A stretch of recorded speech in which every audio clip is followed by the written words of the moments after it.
Boa noite. Prosseguindo com a leitura do livro de Esther, estamos navegando no capítulo 2. Avançaremos para o segundo tópico do capítulo 2. Mordecai salva a vida do rei.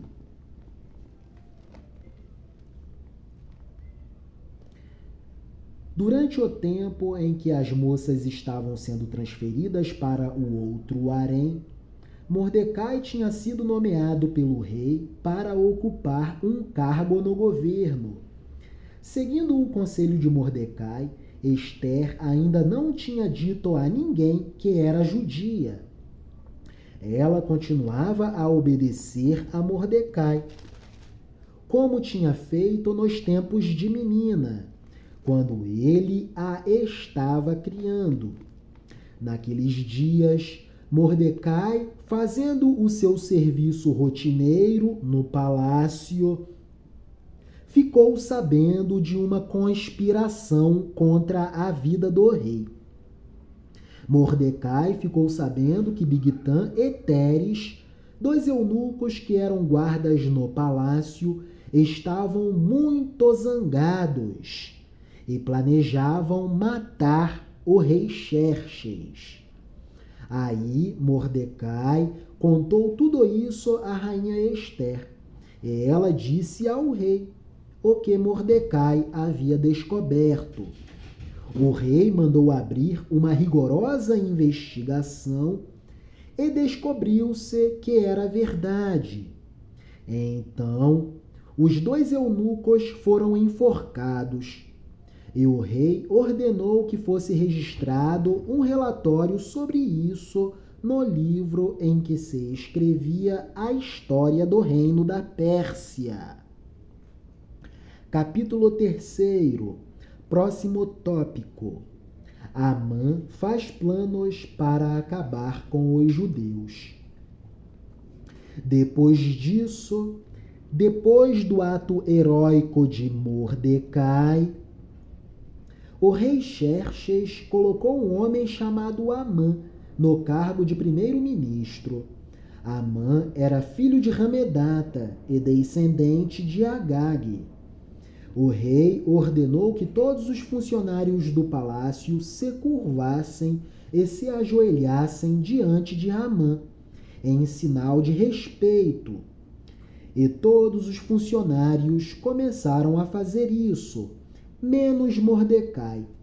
Ele não se curvava, muito menos se ajoelhava diante de Amã. Aí, os outros funcionários perguntaram a Mordecai por que ele não obedecia à ordem do rei. Todos os dias eles insistiam com ele para que ele, Mordecai, obedecesse à ordem do rei e se curvasse e se ajoelhasse diante de Amã. Mas não adiantava. Mordecai explicava que não obedeceria a essa ordem porque ele era judeu.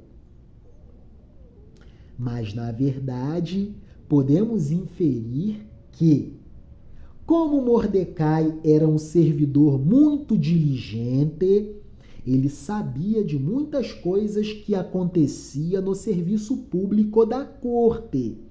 E ele conhecia sobre o péssimo caráter de Amã.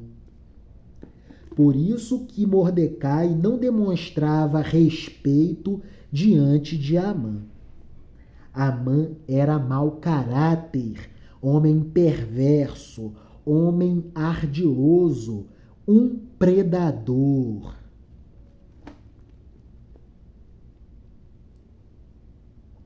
Então, alguns servidores da corte foram contar isso a Amã. Sempre eles, de novo, sempre eles, impossíveis, os fofoqueiros faladores. Então, eles foram contar isso a Amã. para ver se Mordecai continuaria a desobedecer à ordem do rei. Amã ficou furioso, ficou enlouquecido quando viu que Mordecai não se ajoelhava em honra a ele. E quando lhe disseram que Mordecai era judeu, Amã achou que não bastava matar somente Mordecai. Ele fez planos para matar também todos os judeus que havia no reino de Xerxes, no reino da Pérsia. No ano 12 do reinado de Xerxes, no primeiro mês, o mês de Nissan, Amã ordenou que tirassem a sorte. Chamava-se isso de Purim. Sorte para decidir o dia e o mês em que os judeus seriam mortos. Foi sorteado o dia 13 do 12º mês, o mês de Adar. Amã foi e disse ao rei: por todas as províncias do reino está espalhado um povo que segue leis diferentes das leis dos outros povos. O pior, ó rei, é que eles não obedecem às suas ordens, e por isso não convém que o Senhor tolere que eles continuem agindo assim. Se o Senhor quiser, assine um decreto ordenando que eles sejam mortos, e eu prometo depositar nos cofres reais 342.000 quilos de prata para pagar as despesas do governo. Rei, assine uma autorização para que no reino da Pérsia os judeus sejam exterminados, e eu, Amã, banco todos os gastos para tal empreitada, para tal genocídio. O rei tirou o seu anel sinete, que servia para carimbar as suas ordens, e o deu a Amã, filho de Ramedata e descendente de Agag, o inimigo dos judeus. E o rei lhe disse: fique com o seu dinheiro, e essa gente eu entrego nas suas mãos. Faça com eles o que quiser. No dia 13 do primeiro mês, Amã mandou chamar os secretários do palácio, editou a ordem. Ele ordenou que fosse traduzida para todas as línguas faladas no reino e que cada tradução seguisse a escrita usada em cada província.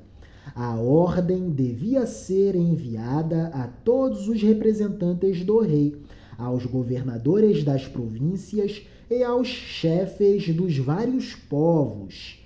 Ela foi escrita em nome do rei, carimbada com o seu anel sinete, e levada por mensageiros a todas as províncias do reino.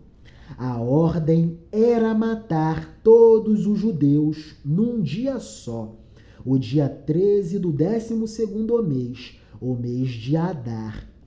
Que todos os judeus fossem mortos sem dó e nem piedade. Os moços e os velhos, as mulheres e as crianças.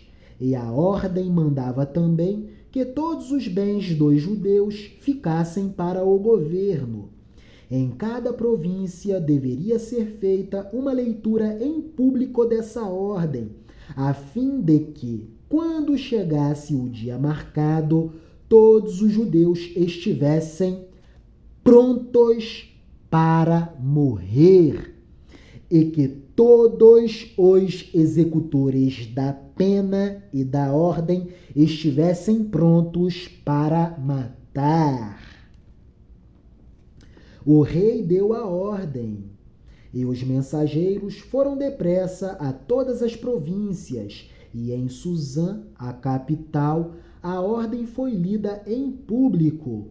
O rei e Amã se assentaram para beber.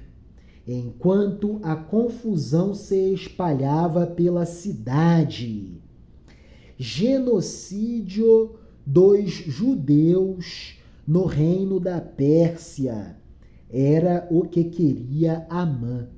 E meticulosamente Amã arquitetava essa empreitada. Ele organizou tudo direitinho para que no dia marcado todos os executores estivessem prontos para assassinar os judeus e que todos os judeus estivessem igualmente prontos para serem assassinados. Genocídio contra os judeus no reino da Pérsia era o que queria Amã. Chegamos ao capítulo 4. Mordecai pede a ajuda de Ester. Ester, já na condição de rainha, agora tem possibilidades para auxiliar Mordecai. Em algumas traduções bíblicas, Mordecai vem inscrito como Mardoqueu. Daí, se eu me confundir e tomar Mordecai por Mardoqueu, saibam que estou fazendo referência ao mesmo personagem. É isso. No próximo vídeo, leitura do capítulo 4. Mordecai pede a ajuda de Ester. O que acontecerá? Saberemos posteriormente. É isso.